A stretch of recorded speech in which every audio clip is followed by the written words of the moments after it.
Bukas na po ang simula ng paghahain ng Certificate of Candidacy o COC ng mga kakandidato sa eleksyon 2013. Nag-dry run pa raw ang COMELEC para masigurong walang magiging aberya sa filing. May ulat on the spot si Jam Cesante. Jam? Yes, Maris, handang-handa ng araw ang COMELEC para sa pagsisimula ng filing ng Certificates of Candidacy bukas ng umaga. Ayon yan kay COMELEC spokesman James Jimenez. Sabi ni Jimenez, kahapon pa nag-briefing at dry run ang mga tauhan ng COMELEC.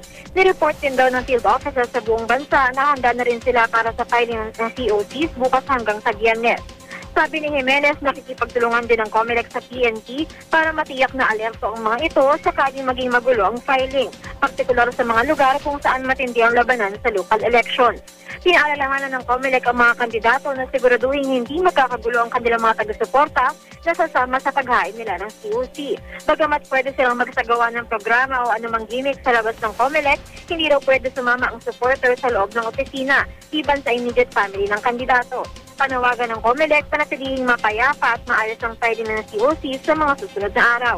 Mula October 1 to 5 at mula 8 a.m. to 5 p.m. lang ang filing. Suspindihin muna ang voter registration hanggang October 5 para magbigay daan sa filing ng COC.